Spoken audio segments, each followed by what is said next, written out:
मेरी एजुकेशन पुणे की है। जब मैं पढ़ता था पुणे में तो वहां पर लोग हमको यूपी वाले भैया कहते थे।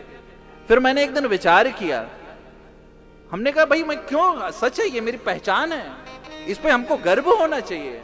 हम हिंदी भाषी हैं, हमको गर्व होना चाहिए। जब इस देश के यशस्वी प्रधानमंत्री यूएस में जाकर के, यूके में जाकर के हिंदी में भाषण दे सकते हैं तो हम हिंदी भाषी हैं, हमको गर्व होना चाहिए। और जब हम अपनी पहचान पर गर्व नहीं करते तो हमारा आत्मविश्वास कमजोर हो जाता है। और आज यही कारण है जिसको हम अंग्रेजी में लैंग्वेज बाइसनेस कहते हैं। आज बहुत सारे युवा लैंग्वेज बाइसनेस के कारण रिटर्न एग्जाम तो पास कर लेते हैं लेकिन इंटरव्यू में फेस नहीं कर पाते। क्यों? क्योंकि वो पहले ही डर जाते हैं कि ये अंग्रेजी जानकारी अच्छा है, परंतु अंग्रेजी ही सब कुछ नहीं है, भाषा हमारी सब कुछ नहीं है। हम हिंदी भाषी हैं, हमको हिंदी आनी चाहिए और हिंदी पर मुझको गर्व है। मैं यूपी का हूं, मुझे यूपी का भैया कहने पे मुझे गर्व है। मेरा भोजन, मेरा परिधान, मेरी संस्कृति है, मुझे गर्वान्वित महसूस कराती है। इसमें कोई शर्म की बात नहीं है। और किसी भी महाराष्ट्रियन को महाराष्ट्रियन कहने पे यदि गर्व है तो हमें यूपी का भैया कहने में गर्व है। और बुरा मत मानिएगा, आपको भी बिहार होने के नाते बिहारी कहने पर आपको गर्व होना चाहिए, गर्व होना ही चाहिए। हमें भोजन, हमारे परिधान, इस पे गर्व होना ही चाहिए हमको। क्यों नहीं होना चाहिए? जिस धरा पर, अरे माँ जगत जननी मैथिली जिस धरा पर प्रगटी हो उस धरा की महिमा को कौन गा सकता है? जिस धरा पर, अरे पूज्य मामा, बक्सर वाले मामा जैसे संत जिस धरा पर प्रकट हो उस धरा की महिमा को कौन गा सकता है? ये कोई साधारण धरा है?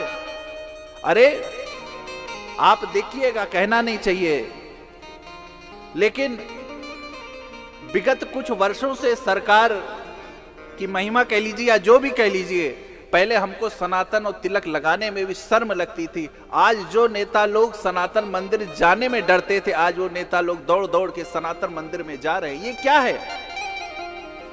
ये जागरूकता ही तो है। विगत कुछ सरकारों ने हमको आपको जगाया, ये सनातन, ये हमारी पहचान है। हम क्यों डरते हैं इससे? हम बिहार के हैं, हमें कोई बिहारी कहे तो हमको गले लगाना चाहिए उसको। हमारे भोजन परिधान पर कोई कुछ कहे तो हमको गले लगाना चाहिए। हाँ भैया, बहुत धन्यवाद, आपने हमारी बड़ाई की।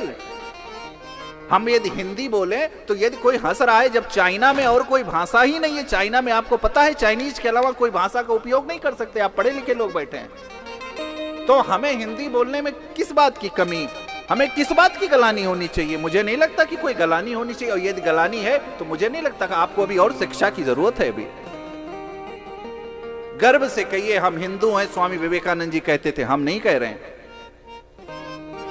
और उन्हीं का दिया हुआ, और आज विगत सरकारों ने, आज हम हिंदू हैं, हम सनातन हैं, चारों तरफ देखिए प्रयागराज, भगवान, यहाँ इतने बुजुर्ग बैठे हैं। आप लोग बताइए, मैं किसी राजनेता या किसी नेता या किसी सरकार की बात नहीं कर रहा हूं, लेकिन सनातनी हूं तो सनातन के लिए अच्छा काम होगा तो व्यासपीठ की ये मर्यादा है कि उसको धन्यवाद बोलना।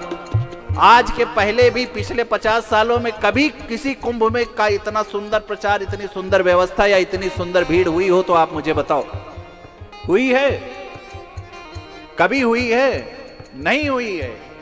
ये क्यों हुई है? क्योंकि जब हम ही यार अपनी पहचान डर रहे हैं, हम ही यदि अपनी पहचान छुपाएंगे तो कौन प्रचार करेगा? हमारे बच्चे, बिहार के बच्चे बाहर जाते हैं, अब कौन कहता है? पहले ये शब्द लोगों को लगता था, अब सारे बच्चे गर्व से कहते हैं हाँ हम बिहारी हैं। नहीं कहते हैं? आप बताइए, हम यूपी के हैं, ये हम पे गर्व है। यदि आप ऐसा कर रहे हो तो भैया अभी और शिक्षा लो, अभी आपका स्तर अभी नीचे है। गर्व से कहिए ये हमारा भोजन है, गर्व से कहिए ये हमारा जीवन है, गर्व से कहिए हमारी संस्कृति है। और यही तो है भैया, भाई गर्व है। सनातन का स्वर्णिम काल चल रहा है, इसमें कोई, और विशेष करके तो हम जिस प्रदेश से आते हैं वहां का तो सनातन का स्वर्णिम काल चल रहा है। क्यों? क्योंकि सिंहासन पर एक योगी विराजमान है, और घर का यदि मुखिया योगी हो जाएगा तो उस घर का फिर कल्याण निश्चित है।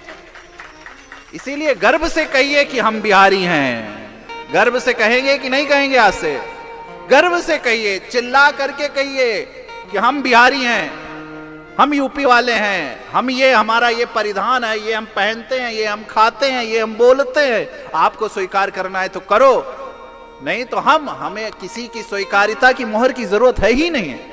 आपको किसकी स्वीकारिता की मोहर की जरूरत है? आपका आत्मबल इतना होना चाहिए। आपकी योग्यता पर किसी के हस्ताक्षर की यदि जरूरत पड़ रही है तो आप कमजोर हो। किसी दूसरे के हस्ताक्षर की जरूरत नहीं है आपकी योग्यता पर। और मुझे लगता है यदि युवान भाई बहन को मैं संदेश देना चाहता हूं कि आपकी योग्यता पर किसी के हस्ताक्षर की जरूरत मत लेना। बिहारी हो, गर्व से कहो बिहारी हैं, गर्व से कहो कि हम हिंदी बोलते हैं। इंटरव्यू में जाइए, दहाड़ के बोलिए, हाँ मैं हिंदी, अंग्रेजी हमको आती है, ये अच्छी है, परंतु अंग्रेजी ही हमको नहीं आती। हम हिंदी वासी हैं, हम हिंदी में संवाद करेंगे और हमारा संविधान हमको कहता है कि हम हिंदी में संवाद करें। हमारा संविधान हमको कहता है कि हिंदी हमारा कर्तव्य है, हिंदी हमारा राष्ट्रीय, जब हमारी राष्ट्रीय भाषा हिंदी है तो हम क्यों हिंदी से डरें? हमारी राष्ट्रीय भाषा हिंदी है।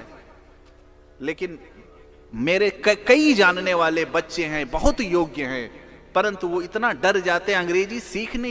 अंग्रेजी जानिए, अच्छी बात है, परंतु अंग्रेजी ही सब चीज है। इसके आप अपनी योग्यता को अंग्रेजी किसी भाषा से की वजह से आप अपनी योग्यता को मत छिपाओ, नहीं तो इंटरव्यू में कभी पास नहीं होगे। कितने युवक आज बिहार की धरती के, कितने युवक मेंस निकाल लेते हैं, कितने युवक प्री निकाल लेते हैं, मेंस निकाल लेते हैं, परंतु कितने बेचारे इंटरव्यू में इसलिए नहीं जा पाते, क्यों? क्योंकि वो उनके मन में एक सहज डर बन जाता है कि हम फेस नहीं कर पाएंगे भाषा। पूछिए इंटरव्यूअर से कि क्या आपको हिंदी नहीं आती? क्या हमको हिंदी आती है, हिंदी में पूछिए नॉलेज। भाषा सिर्फ एक संवाद का विषय है। अब मैं यहां पर अंग्रेजी बोलूं तो आपके समझ में नहीं आएगा, लेकिन साउथ इंडियन से हिंदी में बात करूं तो उनके समझ में नहीं आएगा। भाषा हमारी योग्यता नहीं निर्धारित करती। भाषा या परिधान, विधान, ये सिर्फ एक संचार माध्यम है। ये संचार माध्यम है, ये इसको आप मुख्य माध्यम नहीं कह सकते। ये संचार माध्यम है, एक दूसरे को उस चीज समझ में आए आसानी से, इसलिए भाषा बनाई गई है। इसलिए नहीं कि ये योग्यता, ये भाषा, ये सब अच्छा अंग्रेजी जानने वाला सब चीज जानेगा, नहीं। मैं बार बार कहता हूं, ये जो लड्डू गोपाल सरकार है ना, ये मूर्ति नहीं है, ये तो आपके भाव हैं। आपका भाव जैसा है वैसे ही मूर्ति में दर्शन होता है। आपका भाव मूर्ति में भगवान का है तो भगवान का दर्शन होगा। आपका भाव यदि मूर्ति में पत्थर का है तो पत्थर का दर्शन होगा। आपका भाव ही भगवान में मूर्ति बना करके दर्शन देता है। जैसे आपका जैसा भाव होगा कथा में, वैसे पाएंगे।